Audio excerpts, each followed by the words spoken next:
Okay, hello everybody. We're back at She's the Filmer, He is the Maker. Today it is not one of those exciting, crazy videos that happened some time ago downstairs. What happened? Yeah.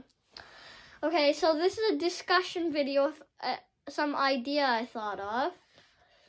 Did you know you are 70% water? Yeah, you're water. You're 70% water. Yeah, you. 70% water. So you're almost completely water. 30% real person thing. And 70%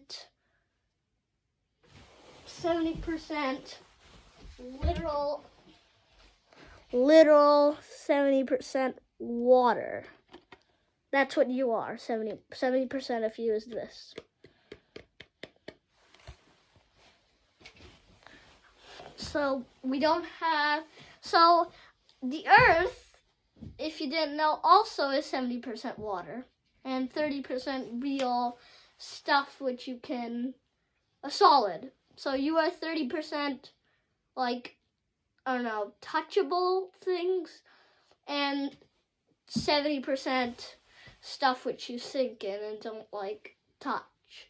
So if I touch this Google Home, I can feel it.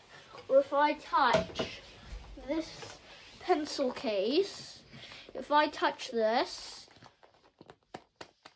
it's kind of like soft, but I can feel it. But if I touch water, my hand goes into it, and it doesn't like stop. It goes like through it. That's why like you can't go through solid items, like walk through walls. If the wall was made of water, you can walk through the wall. But if the wall is made of, let's say, wood, you would crash into it and bang your head and probably be in the hospital. So, by the way, this video was not meant to make people try to bang themselves into wood and go into the hospital. Do not try that. So if the Earth is 70% water and we are 70% water, then the point I'm trying to say is the Earth living? Because technically the grass can be its hair and the dirt can be muscles. The mantle of the Earth, the third layer, or no, I think the second layer is like the bone, and the core, the outer core is like the lungs. The core of the Earth is the heart, and the lungs are like the trees on top. They breathe in oxygen. No, they breathe in carbon dioxide and release oxygen, which is like us breathing out. And like you have like all these living beings, and we have different cells and DNA inside us, and all the living things and animals and humans on Earth are like cells and DNA of the Earth.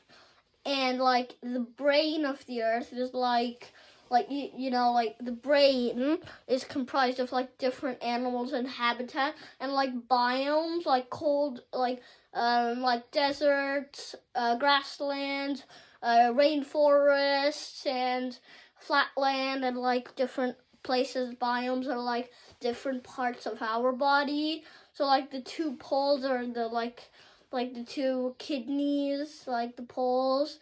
And the, let's say, deserts are like maybe kind of like other like body parts of us. And the muscles are obviously like the dirt, which is, we have a pretty decent amount of muscles and bones. And the actual like skin and hair is like the grass on top, like that covers us. And the grass is also the hair and what covers us. Otherwise we would be skeletons. And then like it's entirely a living organism, and maybe like the sun is like food to the Earth, and the other planets are like your friends, but they're not exactly the same. Some of them are annoying, some of them are not annoying. And like the sun is like your food, you eat food. And and that's the sun. And the earth, like when it wants to breathe in, it takes carbon dioxide from its trees and then breathes out oxygen from the trees. And then what I'm trying to say is the earth could be like a living thing. So wherever we're filming, maybe in a couple 50, 100 years, you're going to be somewhere else on a planet, but right now we're on Earth, and Earth could be like an entire like living organism. It could be like living. So the Earth, what I'm trying to say, the Earth could be living, like just like us. So we, along with the Earth, let me check my. Yeah, so we, along with the Earth, could be living. So the Earth can be living, and we are living on a living thing. And the sun is like food. It like it gets all the like stuff, and like we can't, and it keeps the body temperature. And like if we don't eat food, like you get sick, and like the Earth will get colder. So it's like getting sick. So if the sun goes away, if your food goes away, you get sick. The Earth will get colder, which is like getting sick for it. And then like it would effectively be living. So the same thing I was trying to say, that the Earth could be living. And what I am like this, I'm trying to say, this is not living because it doesn't have lungs or anything or any body, because this is a Google Assistant. If I ask something, hey Google, hi. Good day to you. Yeah, it's going to respond, but it's not living, because I am living and plants are living, but they have something like going on, which is like actual cells. This thing has mechanical circuits, which are like mechanical human-made cells for an artificial intelligence program to go inside this, and then it's a speaker, and then all that comes out, and effectively its food is the electricity coming out of this cable. So that's its food. If I remove it, it won't work. But we don't have to have something connected to us. We just have to eat sometimes. And effectively, this is eating all the time because it needs battery. And like, it needs to charge with and be connected to a cable at all times. And you control it. So it's not actually living because it can't control itself. Because the living things can control themselves. But you have to like, we'll say, it's not going to say hi. It's not going to give me an answer to 1 + 1, which is 2, by the way. I'm not dumb. Okay, hey Google, what's 1 + 1? The answer is 2. Yeah, if I didn't ask that question, would it even say anything? No, it wouldn't. If I ask it to do anything else, like literally solve a problem like 5,000 times 3, then it would do it, but it wouldn't like do it on its own command. It's like dogs, even though they are on our command, they don't have to. They just do it to be disciplined, but like they don't have to go our way. So they don't have to follow our way. They can have their own way sometimes. That's why they sometimes, like in training, a dog doesn't agree sometimes in training. So it's like really just the dog has its own mind, and as soon as it sees you wanting to do this, so it follows the order. It's just kind of like a dog wants to do something else, but it's following you because it's like a training.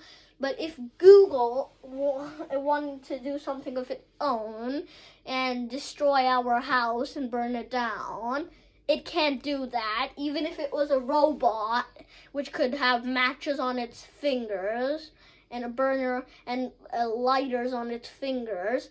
If it's like, it won't do it by itself. Like if you ask Siri to do something, it won't do something by itself. Nothing can do. But the Earth, it can do stuff like burn its core.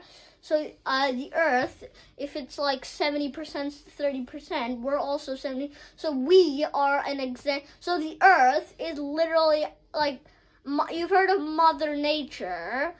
It's actually like Mother Nature because it's actually like literally a living thing. So what I'm trying to say is the conclusion that the Earth could be living without us noticing, because how do we care? And if you just like stumble upon something and like, it's really like, if NASA tried to, instead of going up, they could go down into the Earth and figure out, like effectively, when you go into a smoky room, you cough, and the Earth is effectively coughing because of climate, because of like CO2 emissions. The Earth is coughing right now because like maybe thunder and lightning is the Earth coughing from carbon dioxide. Lightning is like a cough from the Earth. And like when a really big lightning, like thunder is the cough, and if it sneezes, the lightning comes. And like when it's like gray, it's like, it's very like like it can't breathe properly.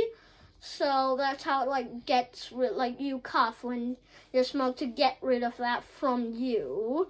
And that's effectively the Earth thundering. And like when you sneeze, you release something. And the Earth is releasing lightning, in turn, electricity, which is not touchable. Mind you, don't touch anything electric. You will get electrocuted.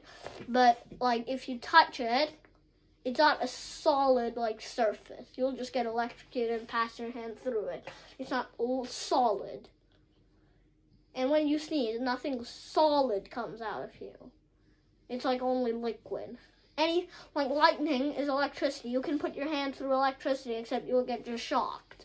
So if I shot a gun through a lightning bolt, it wouldn't stop right on the lightning bolt. It might have gotten a bit shaken and fall later as soon as it goes out, but it didn't stop on it. It's just the force going down is like kind of like the electricity kind of messes with the bullet because it's like metal. And like that's the only reason it like slows down. So the conclusion, so as I was saying, the conclusion is the Earth might be living. So NASA should just go down instead of up. Everyone's trying to get up right now. If you're already trying to go up. What about what's down under? Like if Australia has like the longest fence in the world, and 2 times more kangaroos than people, and most of it is not even it doesn't have they don't use all the space, and it's pretty like different. We know that because like if we go really like down, if we're here, why are we already trying to go up there? When we should first go up down there to see what we have on our own planet, and not check other planets before our own planet. So the conclusion I'm trying to make is that the Earth might be living, and that NASA should explore underground and check if the Earth is living. And that's pretty much what this video was for. It's been 14 minutes almost, with a couple of seconds. So thanks for watching. Subscribe to the channel. Hope you enjoyed, and bye-bye.